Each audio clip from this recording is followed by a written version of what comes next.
Hello! That was shit. Hello! I was meant to be in a weird pose like this, but instead I was just leaning on my hand doing stuff. Oh, aren't they great? Anyway, that's awesome for podcast listeners. I'll just describe what happened. I was like, you know what? I'll leave the screen black just for like 10 seconds, just because of what's happening with Black Lives Matter and all the marches. I'll just do that for 10 seconds, and then I'll come on and I'll say something important. But I was leaning on my face, just like, that's what it looked like when I went live. When I forgot to lean up. Oh, that's brilliant. That is, yeah. I forgot to lean up, meaning I started the show looking like I was bored out of my face, and I just saw myself pop up. I know, it made me laugh. Completely destroying my message. Yeah, the message still stands though. Just with the support for everything that's going on. But today I'm here to talk about In Your House for the NXT TakeOver show that airs this Sunday. And I'll just get rid of me for a second so you can see the entire logo. There we go. In Your House NXT. This is a preview for it. And I found out it looks the actual kind of, I guess, logo for NXT TakeOver this Sunday. It looks really nice if you get rid of the TakeOver bit and it's just like yellow in the background. And yeah, none of you really care that much. But there you go anyway. So today we're going to be going over the 6 matches with a quick preview. And because this is a TakeOver show and not a like main roster or AEW, this isn't going to be as long a preview. It could be a nice like wham bam, out you go. Thing. I'm working on getting a guest to talk over the show with me next week in terms of the review of the show, and I've gone back and forth on whether to do an aftershock, but I'm still recovering. So not long ago it was a Double or Nothing. Then this Monday it was I guested on the Keeping It Strong Style show over on the Social Suplex Network. If you want to go listen to that, we did a almost like 3-hour show. It was over 2.5 hours. Going over the career of former New Japan wrestler Katsuyori Shibata. And we picked 3 matches and we went over his career. I talked in particular about 3 matches which we watched and went into it. And I've had amazing fun just watching New Japan Wrestling again because they are my number 1 promotion, which helps me cover this American stuff without getting too invested. But yeah, so if you want to go listen to that show, I highly recommend it. Massive shout out to Keeping It Strong Style over on the Social Suplex Network. And I have had a shower way too close to this show. My house, I've made sure when I'm on show day to nice and early, so it's got time to kind of go down and it kind of like stays up by itself. Not today. You've got fluffy hair imp today. Anyway, so we're going over the card. There are only 6 matches, a bit of a shorter thing. The point I was making was there's not going to be an aftershock for this Sunday because Imp needs his recovery week. And it's just like, yeah, if I was getting paid maybe £100 on that specific day to do the show, maybe I would take the punishment, which is, that's a pretty high wage for this. It's like, £100 a day. No, that's ridiculous. That's what it would take. I need a weekend where I'm not up late. So I'm taking this Sunday off. When I saw after, I was like, oh wait, I'm meant to be. But afterwards, plus I'll recuperate. And I have my energy, and I'll be ready for the greatest match in wrestling history the weekend after. So yeah, just dawned on me I not had a week where I was going into like Tuesday with the energy I'd like, and obviously, like I have things outside of this which I need to keep on top of. So that's why I'm taking this Sunday off. But I will be getting a guest in. I'll be paying it back with a guest doing. So this time when you see me next week, I'll be joined by somebody. Whoever I manage to get in to talk about the show itself. And it might not be live, it might be recorded. We'll just see how it goes. So anyway, NXT TakeOver In Your House airs this Sunday live on the WWE Network with 6 matches taking place. And it's 90s nostalgia. So, I just realised I've not done the proper intros and things. We are currently live on the Laws of Pain YouTube channel, and then this audio would then be taken and uploaded onto the RedCircle page for the Laws of Pain radio podcast streams and feeds, so it all goes out in audio form after that. Whilst for now, so I do it with my weird arm like that. Oh, I don't like that either. Oh, I'm trying to click. I've got a mouse attached to my laptop. And it's set up so I don't look weird if I do it with my left hand. But I'm not ambidextrous at all. That's when I pick it up, it's like, oh, it's weird, I don't like it. So back that goes. I need to remember to check the chat as well on YouTube. I keep forgetting to do that. So do send me a message if you're watching live on YouTube stream at any point, and I'll try and remember to get to it. I mean, it's the thing I've not transitioned into doing that well. Anyway, so I'll start at the top of the card as well with NXT. I guess some NXT kind of background where we're at the moment. We are still, because this video can be watched in the future, it's on the Laws of Pain playlist on YouTube now and in the archives for the podcast stuff. Podcast world is, I found it's more, most people listen up to date. Like Laws of Pain Radio does have an archive which people dip into. We know because we see the numbers for it. But most people will listen to the newly released stuff. While with YouTube, we're kind of trickling. The more videos we make within the year, like the more kind of the numbers are going up. So that's kind of cool. But for a little background of where NXT is at the moment, we're still in the kind of lockdown kind of era of NXT where there's no crowds, there's no... the countries are kind of opening up rather than being fully open. So in this kind of early stage, NXT, the kind of WWE world itself, has transitioned from no crowd to NXT trainees being put ringside. After really, like NXT and AEW, not NXT, WWE and AEW have both taken notes from each other on how to produce the shows and what works and what doesn't. And don't know why I did that for produce, like a really camp monster, the dandelion strikes again. But I need to get back on the I'm a dandelion. I've never explained that joke context, but I'm not going to. It's just funny. Anyway, so with WWE and AEW, they have both taken notes from each other in the production department, and the latest one, or the latest most visible one, would be the crowd that AEW have had at ringside, where they've got their own wrestlers surrounding the ring, so there is a crowd atmosphere, even though there isn't really a crowd. WWE maybe had to wait a bit for states to open up a tad, purely because they are indoors. AEW is at an outside venue, and in terms of quarantining rules and knockdown things, in terms of like the science of it, they had a major advantage because they were outside compared to NXT, which was recorded inside. So if you jump from that to that, then cool.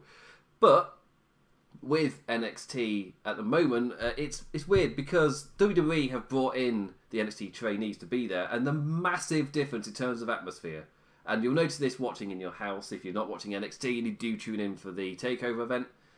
The massive difference between NXT and AEW is the NXT crowd are purely there to generate noise. There will even be people that you see in the show in the crowd, like the NXT. Like on Sunday, it won't be the wrestlers wrestling, but it'll be people you recognise from NXT will be in that crowd. Especially for Raw, you see Jessamine Duke and Shotzi Blackheart like all the time on the Monday Night Raw. But the thing is, they cheer for everybody. They react to everything. And it does not surprise me that reports then came out that there was like a tannoy announcement for them to like be more energetic, make more noise, give more to it during the Monday Night Raw airing or recording. And surprisingly enough, when they were also forced to be there for a really long time, reports were 12 hours or so. And that fatigues you, where you've got to be the most energetic person in the world about absolutely everything. But then, of course, as well, that means, as you're watching as a viewer, it was like, well, who's the bad guy, who's the good guy? Because everybody gets a pop and a cheer, then you go into a weird reaction thing. And the people in the crowd are wrestlers you recognise if you watch NXT. And it's weird seeing them cheer for the faces or whatever. Like Jessamine Duke as well, who's an out-and-out heel whenever she's wrestled on NXT. But Monday Night Raw, suddenly she's cheering along with everybody else. It's weird. Compared to AEW, I personally really like the way that AEW have done it, where if I'm talking camera kind of view. So on the left is the heels. You'll get your MJFs, your Sean Spears, your Jake Roberts.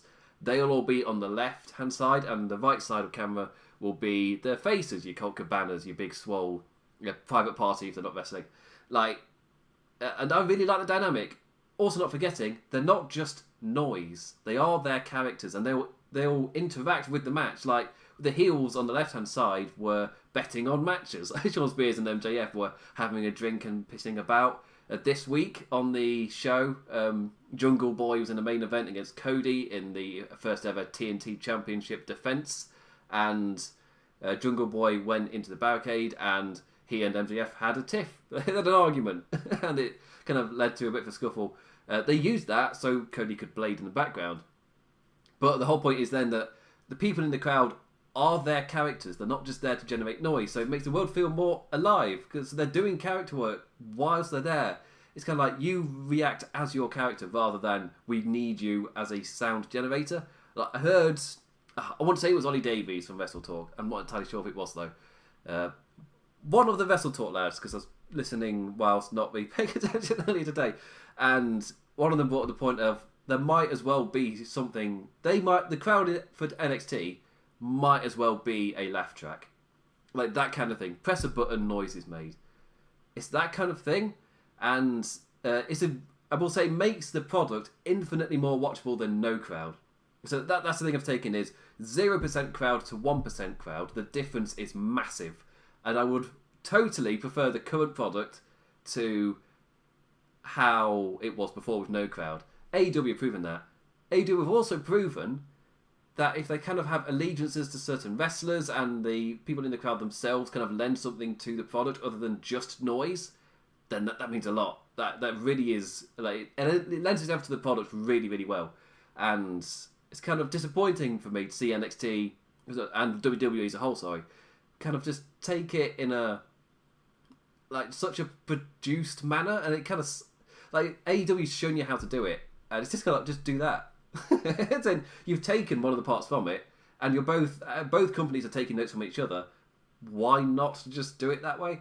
I don't know. Let me know. Is it just me where I find it really weird where the WWE trainees are there just to make noise with no real care or allegiance to anything else happening, compared to AEW where they are the characters that you see them as, meaning when you see them on television in the crowd, they're the same person making noise. It's an odd one. Also, they seem happy to be there, which is another thing. Vicky Guerrero was tweeting about being at Double or Nothing in the crowd, and how enjoyable how enjoyable an experience it was compared to the NXT trainees, who were like apparently like voicing their kind of concerns about really not enjoying it. So yeah, it sucks. But especially with NXT, the thing that really dawned on me, so a bit of context for me in terms of my viewing, until today, I had not watched a single minute of NXT since WrestleMania. And I'm doing an NXT preview show. Well done me. But I watched last week's episode and I've watched this week's episode as well, just to catch up so I know at least know what's going on coming into these into this pay-per-view. But the thing that hit me was the crowd sounded absolutely knackered.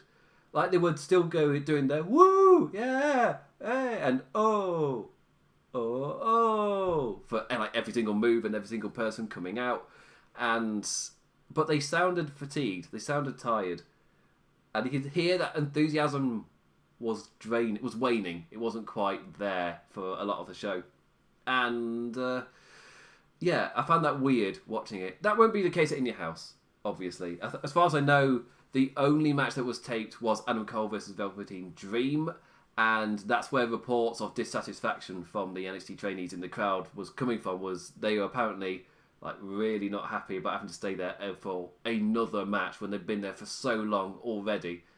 And yeah, I mean, it doesn't sound nice to have to like kind of mindlessly cheer absolutely everything for such a long period of time, and you're not allowed to sit down either. Like they'll be knackered because they're not allowed to sit down, not even in ad breaks, which is ridiculous. Like if you need them to stand up for such a long period of time, let them recuperate. Otherwise you're going to get fatigued and it's going to reflect on the product. And I felt like watching NXT, you could sense the crowd was fatigued. Like them being up for 12 hours mindlessly cheering and making noise had an effect. Scarily enough, they were tired. You can hear it in the crowd. And it's just a little kind of, if I'm comparing the two products, it's really good that WWE have taken the crowd kind of thing and it's giving the noise to it. However, I personally still way prefer what AEW are doing, purely because they are not just, it's not just mindless noise where they're essentially pressing a cheer button, or like TV shows back in the day, especially music ones, where they have lift up signs and say dance, and then they would dance, or cheer this and don't cheer that, or make noise and stuff. So then it feels like that, like auto-cue generated noise compared to actual people being there ringside, or characters, or whatever. Yeah, personal preference. So yeah. Anyway, let's get into the card. There's quite a few to go through. I'll start at the top and make my way through to the bottom, because again, I've slowly learned over time that with podcasts, people are less people than you think listen to all of things. But apparently it's the same with television as well. Like, a lot of people will tune out and flick over to something else. I'm just like, who are these people who watch a third of a show every week or something? Who are you? It's really weird. To be fair, I do that with books, but with I'll start a book and then I move on to something else. So I've got like a pile of books next to my bed, all of which I'm like halfway through. But with television and YouTube videos and podcasts, like, who are you people? It's really strange. Anyway, so I'm going to start at the top of the card from the main event and work my way down to the bottom. So, first of all, let's go with, as I do it again, I can do this, I'm ambidextrous. I can do it with my left hand. Adam Cole in a backlot brawl against Velveteen Dream for the NXT Championship. And I'm back. So, the build for this it's one of those, it's Adam Cole. There was a video this week on NXT. That's what I'm trying to find my way to, and I started completely incorrect with my sentence. But got there, I just scrap it, let's go again. But with Velveteen Dream and Adam Cole, you've seen Adam Cole celebrating his triumphant reign, and quite often in wrestling, whenever that happens, you just get that It kind of means like he's so happy in his celebration. Something can't be right after TakeOver. It's too big of a high. Especially in most storytelling, this is where you'll see whenever they're getting that much praise, kind of like watching The Walking Dead, thinking, "Why is T-Dog getting so much time? Why is he suddenly such a cool dude?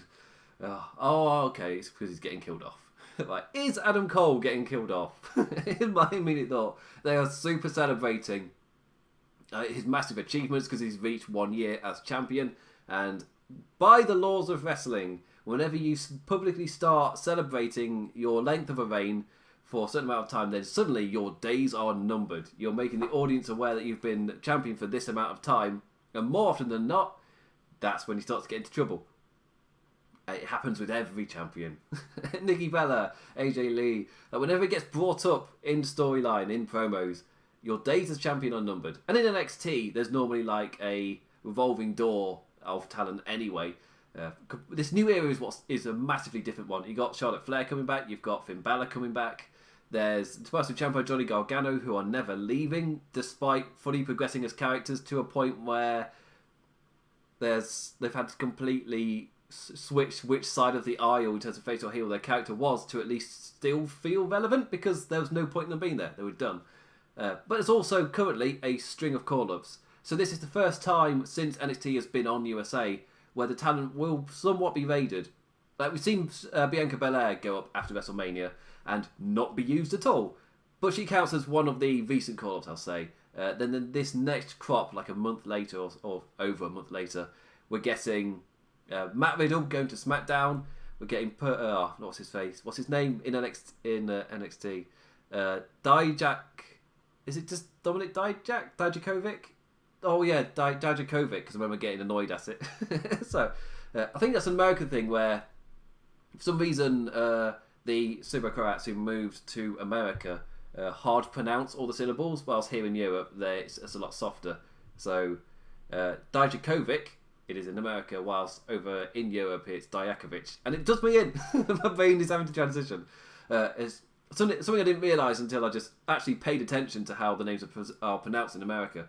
It's like, oh, that must have been a thing for a really long time that I've just not paid attention to, just the difference. Anyway, so yeah, Dijakovic, none of you cared about that, man. So Dijakovic is potentially moving over to Monday Night Raw, and there was also one of the NXT women as well.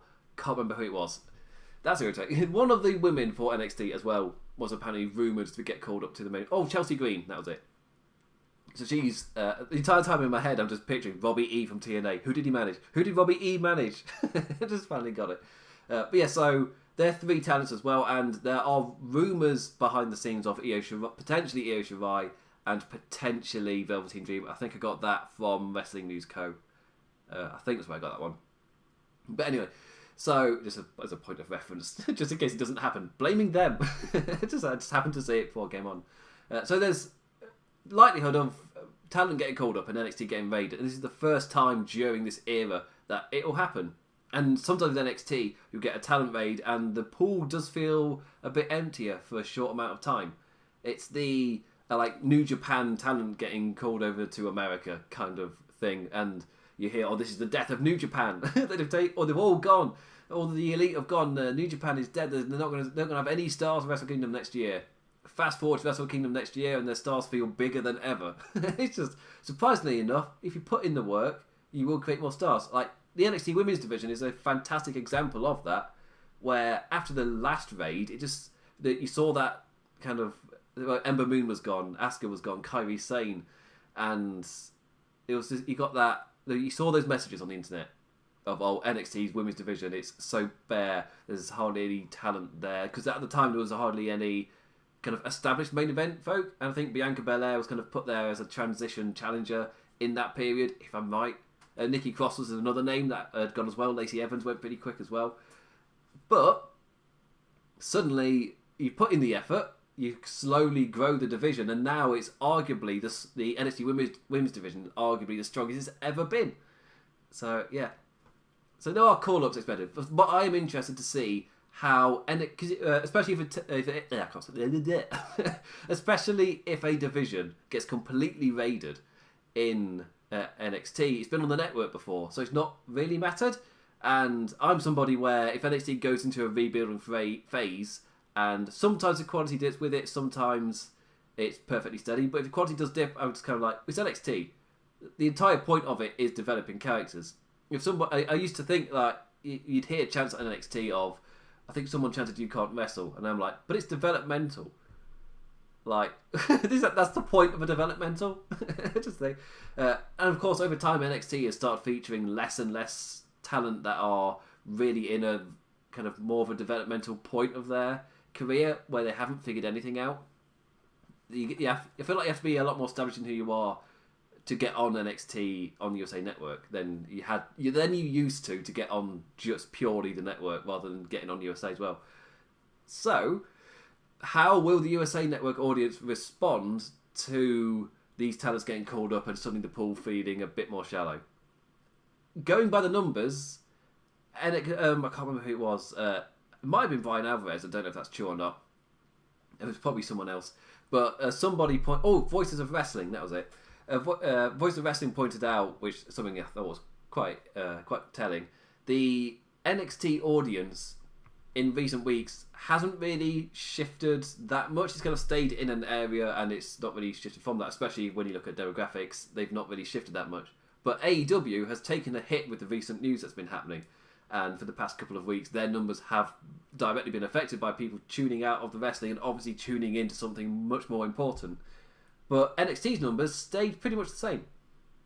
So either they've got a hardcore audience, or either the audience that watches NXT is not the person who finds what's happening important. But that takes that's massive assumptions being put on, and that's not how you should look at numbers where you've got no data to prove that. Or they've got a hardcore audience that will tune in no matter what, and that's been the thought for a while with NXT, and it's I directly want to retract what I was just saying in terms of, are they right wingers? No, because there's no way to prove that. Shouldn't even said it. But with NXT, the likelihood is got a hardcore audience who is going to continue watching no matter what. So my assumption is, if the world goes to crap, which it has done, AEW is in more trouble than NXT because the NXT folk will tune in regardless. That seems to be what is things are looking for as well. Really, the overall number as well was down the past couple of weeks in terms from week to week. Like the overall numbers for NXT and AEW put together. Because as a wrestling fan, that for me that's the more important number. Because I saw somebody comparing SmackDown to AEW, I was just like, surely the overall wrestling audience of USA and TNT put together is more reflective of that, especially if it is a hardcore audience. But yeah, so I think it's 1.4, 1.5. It's 1.4 something. it's the normal numbers for NXT AW put together, and that's the wrestling audience. And for me, that's more reflective compared to Raw or SmackDown, where there is no competition. Directly comparison, only one of the Wednesday shows to... it was a weird one. It made me laugh. I saw somebody's tweeting, it was like, SmackDown beats AEW, the numbers again. I was like, what? Why? I don't understand what you're celebrating. It's really weird. Anyway, so I was going to be talking about Cole versus Dream. I've massively, there we go, again, Cole versus Dream, the fancy graphics. Nostalgia. 90s nostalgia. I'll be really disappointed if there isn't the house. Triple H has built up my expectations that there will be a house. There will be the house there. I contemplated getting a PNG or trying to Photoshop the actual house around me. And then I was like, no, it's not worth the effort. I've got stuff going on. But yeah, so Adam Cole versus Velveteen Dream. I've talked about Adam Cole with celebrating his reign, and Velveteen Dream was talking more about his climb and getting to this point. How Dream has only had the one NXT Championship match against Tommaso Ciampa at a TakeOver, and here he is against Adam Cole. He's had to climb massively each time to get to that next shot, whilst Adam Cole, he's been there for a while, and Velveteen Dream is vowing to take him down. Adam Cole has reached the NXT champion point of being the cocky champion, and this is where you start looking to the next challenger. And it's something that NXT repeats that I really enjoy seeing time and time again. It's a trope I am really happy is still a thing in NXT. Because it takes such a long time to get to that point anyway, where it's nice when you reach it. Examples for me would be the now Pac, but when he was Adrian Neville in NXT, where he started off as the babyface champion, and over time he became more and more clung to the championship, and in the end was a cocky champion who was starting to cheat in his defences to retain the championship. So when Sami Zayn defeated him for the title, it was like a massive hurrah moment, because Neville was the heel, directly the heel at that point, and Sami Zayn, the beloved Mr. NXT babyface. But the other one was Asuka. Again, massive babyface when she won the championship, was for a long time. By the time she was dropping the title, cocky heel. And Adam Cole, admittedly a heel, who's then just... To be fair, he started off at cocky heel, and he's just an even bigger cocky heel. I don't know. He's truly become extremely cocky now that he's reached his 1 year, like a monster's been created, and that seems to be it's a trope in NXT where they reach a point where them being champion becomes part of their identity, and they become more and more desperate to cling on to it. And either that starts with them bringing up how long they've been champion, and then it starts to kind of creep in the desperate nature of retaining rather than fighting with honour because you're a fantastic enough wrestler. With Adam Cole, he's obviously been the heel the entire time, but he's always gone like to the end mile with his opponents. I don't know if we'll see a slight shift with Velveteen Dream where he becomes a bit more cheaty and a bit more desperate to cling on to the championship. And of course it was recorded last week, so who knows what happened. Who knows what nonsense happens in this parking lot brawl. My only fingers crossed thing is they don't put music over the top of it. That was for me, jumping from Money in the Bank to the Canadian Stampede. The In Your House has done me in. The Stadium Stampede. Going from one to the other, the massive uptick for me was not having like dramatic music playing in the background during because it is in its nature a bit silly. Having no music, if you're filming it really seriously, maybe could be make it feel a bit too dark. But again, putting music over the top of it makes it feel overproduced as well. WWE like to say they're creating movies, whilst I go, well, you don't edit them very well. You don't produce them well enough to be movies. You're not very good at making movies. When you outwardly try and make a movie, I can enjoy them, but I'm not going to say they're made well. It's a massive difference. My nose feels really itchy. But with NXT, I don't know what this brawl is going to end up being like. I don't know how seriously they'll take it. Personally, I was just saying, I'd be happy there is no music over the top of it if you're trying to sell it that way, and just as a crazy match, just go for it. Yeah, and apparently it was raining as well, so wrestlers were angry that they had to have to postpone it whilst in their cars and then absolutely knackered in the middle of the night after it's just finished raining and they'll be stood on their feet for 12 hours straight. So who knows what the atmosphere will be like watching the match. It'll be unique, I'll give them that. So, yeah. So, in terms of predictions after the preview, it becomes a little bit more difficult because they've started recognising pretty heavily how long Adam Cole's been champion. So, again, you're cocking Chekhov's gun. I don't have to mime it. Checking Chekhov's gun. I can't speak. You're cocking Chekhov's gun. Bloody you're cocking Chekhov's gun. And and you've shown the number of days, so it's in people's minds that he's been champion for a really long time, so they're thinking of, well, who's going to be the next champion? And Velveteen Dream either could be that person, or they're getting you set up to start thinking about it and get used to the fact of, he's not going to be champion forever, who will be the next guy? So Velveteen Dream is either the first person in Cole's last string of defences, or he's going to beat him. I feel like he's the first in the last string, and maybe we'll get do Adam Cole in Undisputed Era after SummerSlam. The other thing with Adam Cole is apparently his contract runs out in August and he is not re-signed.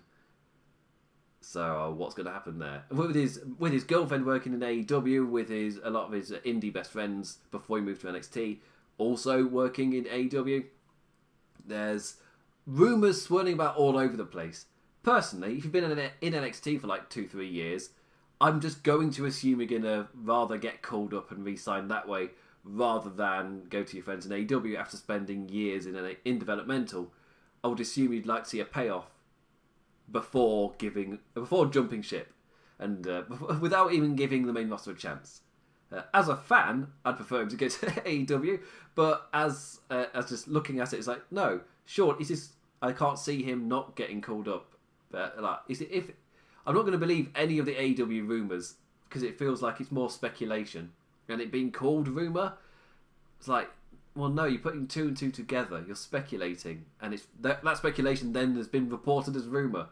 It's like, well, no, it's speculation. So yeah, it didn't help that he attended a party with his girlfriend. Oh, the audacity, the absolute audacity of the man. So, a prediction: Adam Cole's going to retain, and this starts his last string. But I wouldn't last string of defences before gets called up to the main roster. Also, wouldn't be the end of the world if Velveteen Dream won and he move on to that next era. Personally, for me, as somebody who has tuned out of NXT as of late, I'm ready for the likes of Ciampa, Gargano, Cole, like that era that's just passed. I am ready for it to be done, and we move on to the next thing. There was the talk of Ciampa and Gargano staying in NXT forever, or for a really long period of time to get them established on the USA Network. But it is a developmental. And that when people stay in there, it's, I don't know. NXT's become that place when you reach your point, then you go to the main roster, you move on to that next stage. It feels weird to not do that. I don't know. It's me. Anyway, next match. Oh, there we go. I'm doing a dance now. It's Mr. Button. It's Charlotte Flair defending her NXT Championship after she's had number one contendership matches against for the Raw Championship and the SmackDown Championship. She's actually defending the NXT Championship. Amazing. That made me laugh when that was brought up. She could have walked out of Backlash with all the championships. That made me laugh. Just realising that possibility. In kayfabe, of course, she was never going to win either of the SmackDown or Raw contendership matches, but in kayfabe. Anyway, here at In Your House, she'll be defending against Io Shirai and Rhea Ripley, continuing her feud with Rhea Ripley from WrestleMania, and Io Shirai continuing her natural climb in NXT. Get rid of it. So, first off, I've not checked the chat, or any chat anywhere. Type of thing. I'm amazing at this. I just realised I've got a window open. Don't need that. This is amazing content for the podcast. There we go. So, Flair, Ripley, Shirai. Personally, the Charlotte Flair experiment in NXT hasn't worked. If it was to drive an audience or get a main roster person to NXT to kind of make them feel more established, or like, no, watch NXT, main roster people can go there and actually then they'll bring the title to the main roster and make them feel relevant. It doesn't feel like it's worked. The NXT audience has similarly tuned in no matter what's happened. There's not been a spike, there's not been a massive drop. It's kind of gone up and down within the same number bubble as like every week. So really, the Charlotte Flair experiment hasn't worked. And NXT, again, just looking at it and what the product is, it's a developmental. And for me, for every little step they do to try and make it feel like a relevant television show, which is entwined with Raw and SmackDown, it kind of falls flat for me a bit because it is still, at the end of the day, developmental. So whatever they do to try and make it feel like a brand on par with Raw and SmackDown, for me, I don't know what they can do to make that not fall flat a bit, that message, because I will always see it as developmental. The talent will get raided, they'll go to Raw or SmackDown. It's not a brand where people really stay. As I'm saying with Ciampa and Gargano, it feels weird that they're there rather than they are characters for this brand. It's like, well, it's developmental. Like, you develop, and when you're ready, you get called up. But there's whole loads of people who have reached a point where they are ready, and they are established characters. They know their shit. So, and they're still there. It's weird. But with Charlotte Flair going down, it's a little bit strange. Where I personally kind of feel like they tried it out, and I was all for them giving it a go. Why not? Let's see what happens when somebody is an established main roster star who main evented WrestleMania last year. She is a established name, to put it mildly. What happens if she wins the NXT Championship, if she appears on the developmental show, if she appears on Raw and SmackDown with the title because she's flipping everywhere? If she does that, then will that help the NXT brand kind of feel more established? The answer's kind of been no. And it's kind of like, well, NXT, at the end of the day, is developmental. So, move it to one of the developmental women.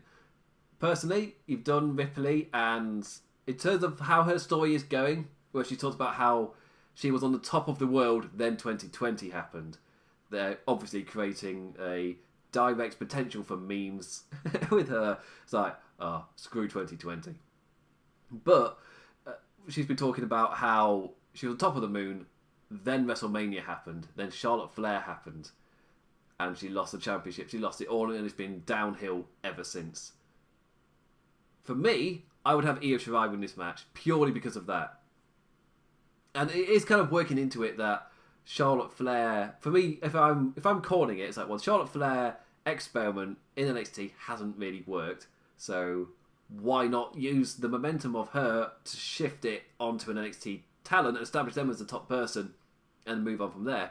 Storyline wise, for me, if I'm trying to turn Rhea Ripley's misfortunes into a story, I would have her lose here and have a different NXT star take the championship. Of course, this is where the developmental part comes in. You can't book a story like that if one of the competitors in Io Shirai does get called up. Or at least if there's rumblings she might do you give her the championship when there's a strong chance she'll get called up? That's not an easy answer. Or, because they could just be non-rumours anyway, and Io Shirai's not going anywhere, then you can give her the title. So if we're keeping it kayfabe, storyline-wise, makes sense for Io Shirai to win, then you can have Rhea Ripley climb that mountain still, but it's Io she has to overcome. And then when she gets to the main roster, that's when Ripley can have her go at Charlotte Flair. And maybe Charlotte Flair can be champion, or Rhea Ripley wins the Rumble, or something. There's a lot of potential, really. I just wouldn't do it in NXT.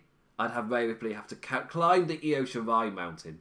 And an NXT female does defeat Charlotte Flair, but it's not Ripley. And Ripley's year doesn't get any better for a little while. Yeah, it's just the arc here, that the mountain doesn't feel unsurmountable right now for Ripley. Like, if she wins here, then great. Oh yeah, but she has to, like, as a character, to get you invested in her, you just have to knock her down just a little bit more before she climbs back up. If I was writing the story, that's what I would do. So yeah, there's little things in there for me to actually work with, which is again a nice little thing. But the potential for the quality of this match, because Cold Dream is a pre-recorded brawl, that's difficult to predict in what on earth will happen. I'm expecting people thrown onto cars and maybe quite a few finishers, whilst everybody's going, oh, and we have to do everything again.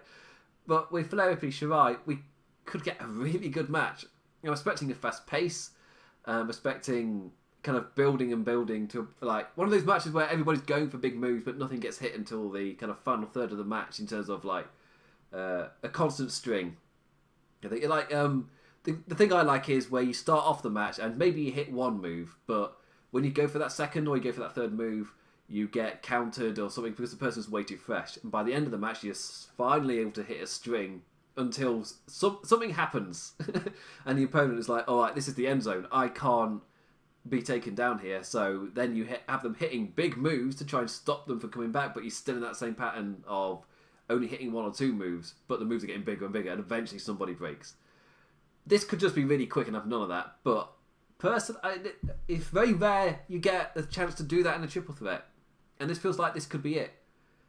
I put my own personal kind of preference on there. It's like, yeah, I wouldn't mind this being relatively longer because he got the chance to do it, and he can like build it up and create that chaotic finish at the end. And when I say longer, I'm only talking over 15. I'm not going crazy. Somewhere between 15 and 20 might even be fine for me. Just we build it up, and to that point where they eventually have enough taken out of them. Somebody gets the win. And it's Shirai, not Ripley. Of course, I'm assuming that they are done with the Flair experiment. For all I know, Charlotte Flair, the story could be she's keeping down the division, and you can do it that way, and Ripley and Shirai somewhat team together. Who knows? Who knows? I'm not going to rattle on too much because I've already overgone my welcome as I reach again with the incorrect arm to my mouse to click on to Tommaso Ciampa versus Karrion Kross. I'm really happy that I got the graphic with his name on it because I keep calling him Killer. Obviously, he's not Killer Kross. With Scarlett Bordeaux, assumably at ringside for antics, and assumably to give Karrion Kross the win. Like in terms of predictions, I'm going quite pessimistic in that they have a decent match, but the victory is Scarlett Bordeaux interfering, and that's what you get. Because it's Karrion Kross's like early tenure in NXT in terms of establishing the act together. Scarlett Bordeaux being being the factor that causes Karrion Kross to come out the winner. Like you're building the two as an act, and it feels like this is the right point because it's pretty early on.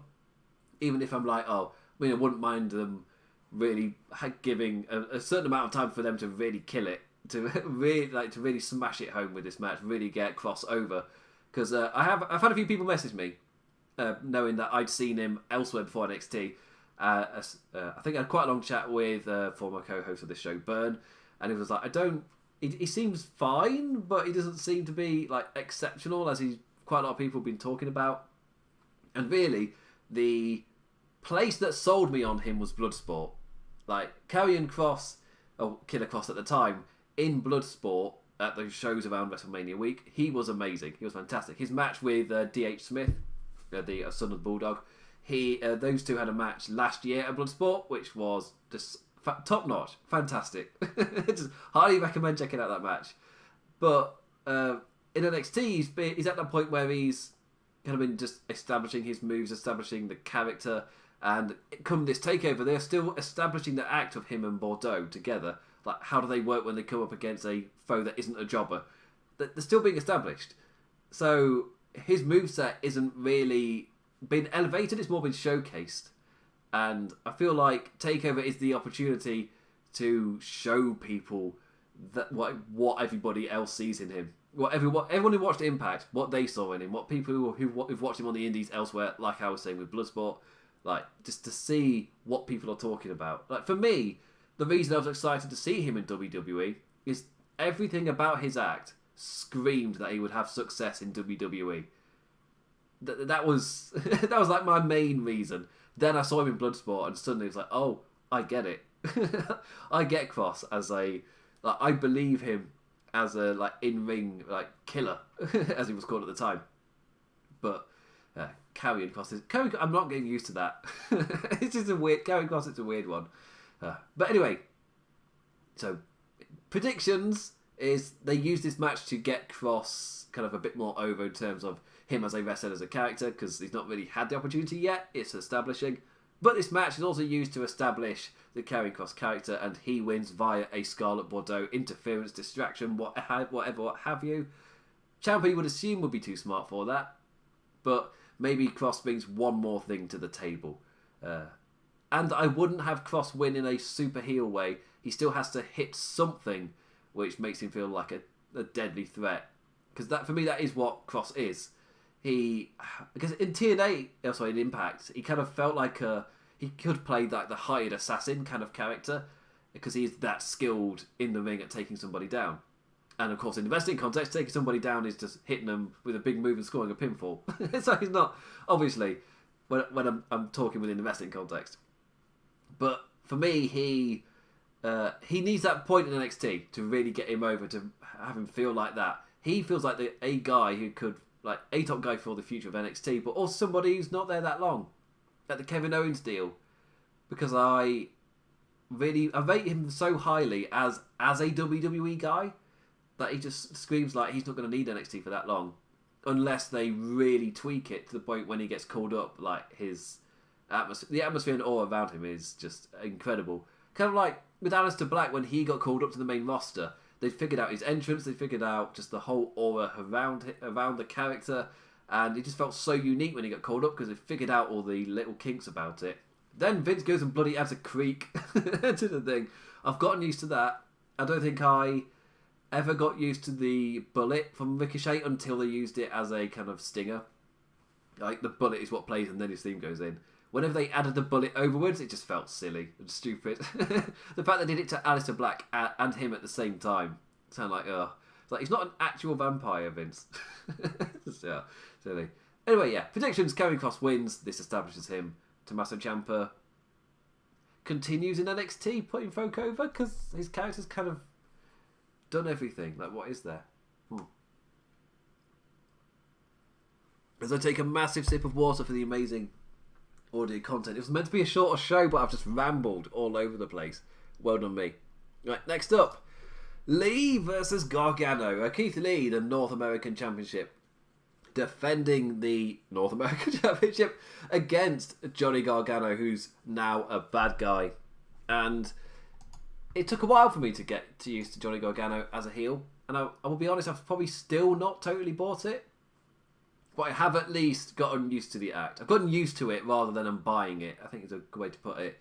Like, the way it feels for me is the character has overstayed its course, and now they're trying to come up with new ideas to keep the Johnny Gargano character relevant and interesting in NXT.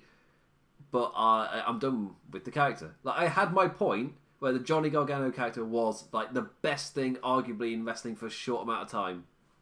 And, well, not short amount of time. Like, in NXT, the DIY act, they're split. It was white hot. It was incredible. Johnny Gargano receiving comparisons to Daniel Bryan for a reason.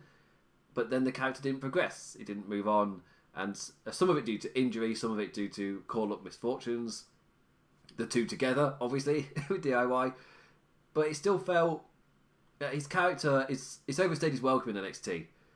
And this, for me, this feels like a way to try and make the character feel more relevant rather than the kind of way NXT works, where it is a developmental and then you move on to the main roster, or you don't. Or you move on to something else. Be it brand, company, character, what have you. It's a weird one because I've kind of lost interest in the Johnny Gargano character.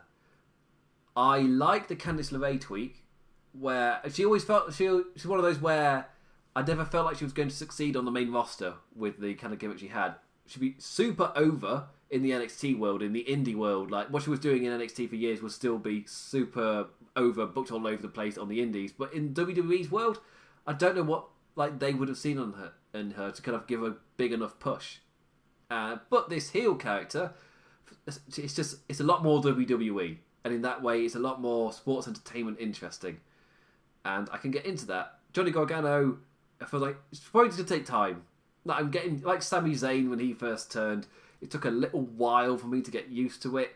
The difference being that I was a lot more able to buy that because of the emotional investment with his friendship with Kevin Owens and the way they did the turn with that at Hell in a Cell. I thought it was fantastic. And then the unfortunate thing of being injured in storyline, being injured with awful writing, probably lastly, and then being injured in real life, and eventually he comes there. Then suddenly I'm more used to it. Time passed. And I feel like that's what I've got to do with Johnny Gargano. Just time passed. Who knows how long it will take. Sami Zayn had like a year off because of the or he had a year off because of the awful writing, just breaking him. That's not what happened. He got injured. But Johnny Gargano, I'm just still not buying it. I'm not that invested into his heel character. What does help is I'm super invested in Keith Lee. Like, from the first time I saw him, he was tagging with Sean Taylor in Ring of Honor, and these two big hulking lads walked out, and was like, oh, they're gonna do like the big lad stuff, and then they can do the big splashers and the forearms and the kicks and the punches. Like, oh, I'm not super for this. Then I watched them wrestle. I got that wrong. It's just like I'd never seen either of them wrestle. Suddenly, I'm seeing two of the most athletic guys I've seen, and especially with Keith Lee, who is huge, and the things he's doing.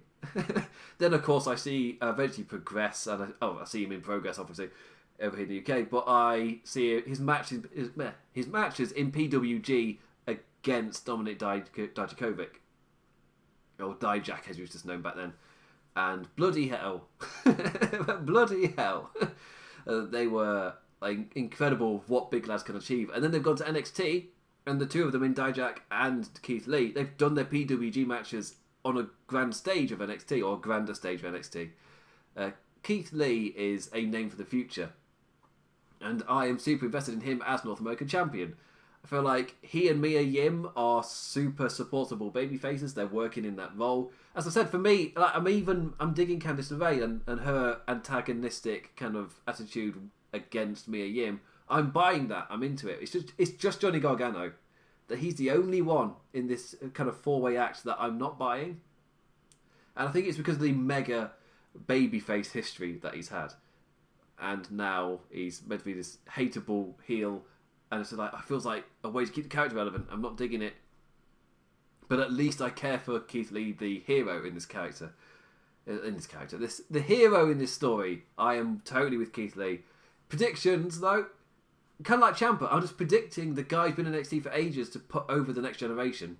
So, Ciampa putting over Cross. Gargano putting over bloody, what's his face? Putting over Keith Lee. It's had a brain fart because I realised something's missing here.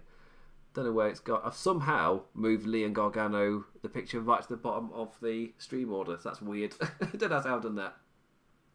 Anyway, this is the match, arguably, that I think I'm looking forward to this one the most in terms of in-ring.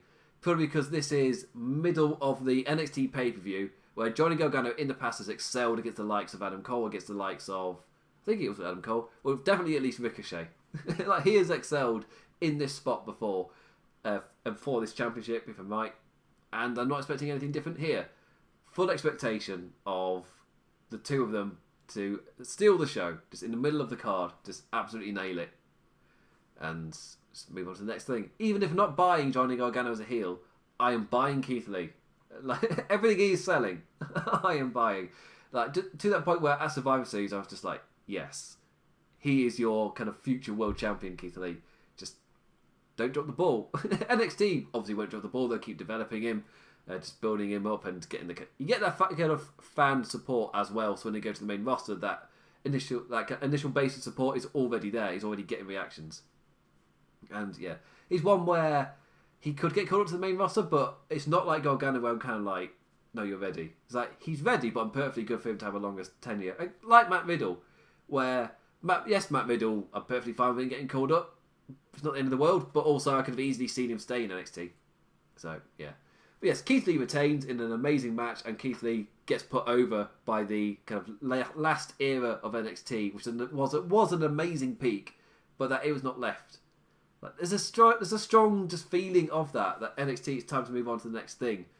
Especially when you've still got Finn Balor's wrestling a match, Tommaso Ciampa's wrestling, Johnny Gargano, and you've got Charlotte Flair there as well. Adam Cole's been champion for over a year. It's like you're feeling that next era ready to take over, I guess. But in NXT past, especially with champions, they've had that feeling. Then it's a little while, but they let that feeling be there for a little while before they then pull the trigger. So wait and see. Next up, I'm doing the dance to find the mouse. Finn Balor versus Priest. What's it? It's Damian Priest, that's it. I keep calling him Punishment Martinez and it's doing me in. It's just ruining everything. So, who is going to win? As again, I need to let me check that nothing's breaking. Yeah. Anyway. So, with Finn Balor versus Damian Priest, it's... I've got nothing really for this one. It feels like another one where either Finn Balor is going to get established a bit more before he is somebody to take on high guy, or he's just like Tommaso Ciampa, he's just like Charlotte Flair, he's just like Johnny Gargano, and Finn Balor just puts over the guy. I don't know, it's a weird one. Especially as, again, has the experiment of having a top guy come down to the NXT actually worked or not? It's an odd one. I'll say I've not really got much for this, if I'm perfectly honest. I want to say that Damian Priest gets put over by a top guy because he's not had that moment where he feels on par with the likes of Keith Lee or Dijakovic. He's wrestled with them, but he's not felt like he's up to their level, especially in support and reactions. So maybe him beating Balor could be that, or Finn Balor kind of exemplifies the point that he is not at that point. So yeah. Anyway, move on to the next thing.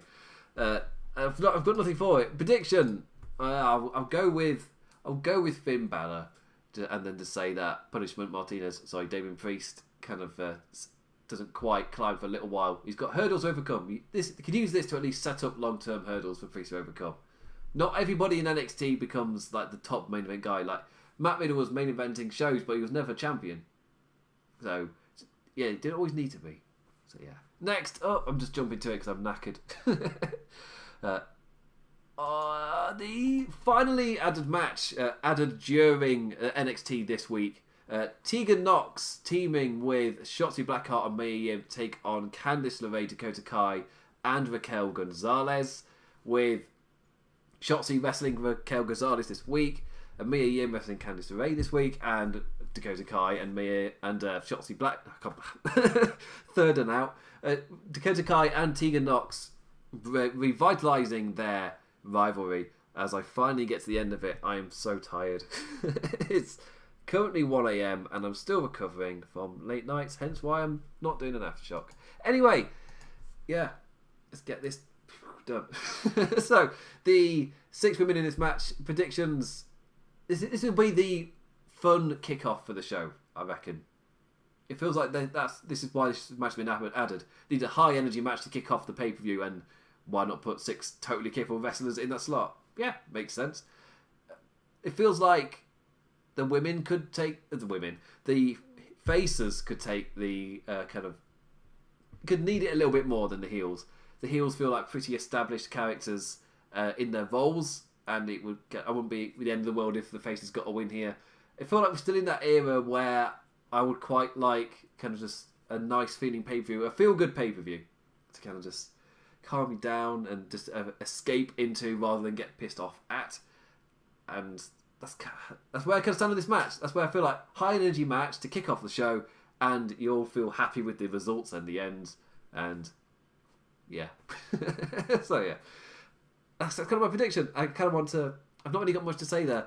Shotzi Blackheart nearly murdered herself against Raquel Gonzalez. That bump was scary. She's perfectly fine though. Just got up. Yeah, after me just sitting there going like oh my god, and then she just gets up like, yeah, it's fine. It's like, who are you? Are you Sasha Banks in disguise? How can you take that? Also, Dakota Kai and Raquel Gonzalez as an act together, they've kind of gelled relatively well. And Tegan Nox, I can never remember her name. I just want to call her indie name Nixon Neal because I'm such a nerd. I just never remember it. It's a string of me calling wrestlers by their indie names because I'm such a nerd. But Tegan Nox with her rivalry with Dakota Kai, obviously it's just been that bubbling thing with the animosity growing and growing. And Mia Yim and her rivalry with Candice LeRae, strongly tied to Johnny Gargano and Keith Lee. It felt like it'd be nice one for the baby faces, especially as on the Go Home show, Candice LeRae won and she beat Mia Yim, and just suddenly it's like, yes then, yeah, I take it, yeah. So yeah, that's that done. I'm so shattered. I can't really even think of what to do as the next bit. So I'll just check the chat the final time just to see. Why is nobody? I don't know when that was sent, so I can't answer that. So yeah, I probably should keep it up so I can actually see a message when it comes up and just see it in the context, or try and figure out a 2-window solution, because I've currently just got my laptop just in front of me. And again, this isn't a lockdown. This isn't my home either. I'm at my parents' house for the lockdown. We've all locked down together. There's like 6 people here. It's a packed house, and I finally was able to get a camera thing for my laptop, but it's not the best. I want a proper setup, and yeah, this is what I'm kind of working with right now. So it's one screen in front of me, and I'm having to switch back and forth, and I'm not checking things correctly. Anyway, none of you podcast listeners care. It's just perfectly fine audio. Perfectly fine audio. That's my tagline, my subline. That's not right. I'm too tired to care. It's fine. I was up till like 5. No, I went to sleep at like 6 a.m. on Monday. Like for the Keep It Strong podcast. It's super fun. Most fun I've had on a podcast in ages. So yeah. Anyway. Hopefully this time next week I should be joined by a guest to review the show. I'll keep working on it, so to kind of compensate for me not doing an aftershock, I'll at least have my review be with somebody else. I'll be back, and the show will go live at midnight next week. I can't promise it'll be live, but it will at least be uploaded, hopefully, so it's live at midnight. It's been quite slow rendering times here on YouTube, especially for the live feeds. It's taken like almost the entirety of my next day before they pop up, which is like pretty slow. Also, I'm not going to like jump on it too much because of the obvious situations of what's going on right now. There's multiple just things happening, so it kind of makes sense there that YouTube might take a bit of a hit in terms of how quick they're sorting out stuff. So yeah, it's not going to be the end of the world. It'll be fine. But anyway, I'll be back next week with my guest to talk about NXT in your house. Enjoy the show. I'll be live tweeting it on Twitter if you want to follow me on Twitter at the damn implicat. That's damn as in damn. Shouldn't have done that. My voice is so raw. My throat hurts. And it can be my columns on on Laws of Pain / wrestling headlines. I'll be live. What am I talking about with being live? The columns should normally be live on a Sunday. However, with the world that's been happening, it's kind of not been a guarantee that I'll be publishing anything. Last column I published, I think, was like 2 weeks ago. And maybe I'll get something up this week. But with everything that's going on, I don't have much time. I'm helping people around me. I've not really got much kind of time to fully write a full-on column and post it every Sunday. So it's been every now and then I've been keeping up. But the other writers have been killing it. Especially shout-outs to J. Cole, who does our NXT coverage, to Clive, who's been absolutely named with tonics. Don Frank, our resident South African writer, who jumps in as well, been pumping out content with the main event column. So there's all that as well. Also, I've been taking part in a decade width of choice draft for wrestling, where 12 of us, be it Laws of Pain main pages, Laws of Pain podcasters, Laws of Pain kind of people in the forums, like former writers as well, or just people who are writing in the forums, kind of learning, because there's the column forums, which has become Laws of Pain's NXT, where you learn how to kind of do the craft. That's why I joined up back in 2016 to learn how to do it, and by 2018 I was called up onto the main page with no series and spending ages finding my feet, and then finding my feet by writing about New Japan, which meant that most people didn't read my columns. But it was really nice getting feedback for those New Japan columns, people saying thank you, but there's no New Japan right now. So what does me do? Anyway, I've been taking part in a draft, which is we get a decade and we have to pick our own things, but obviously there's 12 of us, and we take it in turns to pick somebody from the draft, and I'm right at the bottom. Which means, because we do it in a snake order, I get to pick 2 at once, but there comes the camera, and then I have to wait like 22 turns before I get another go, so I'm watching everybody fly off the board, and I was just like, oh, please don't pick my picks. Anyway, so there is that to check out if you care. That is ongoing.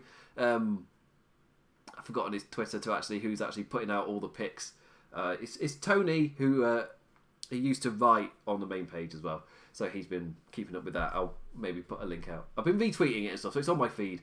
Anyway, I'm rambling because I needed to wrap up, and I needed to plug stuff.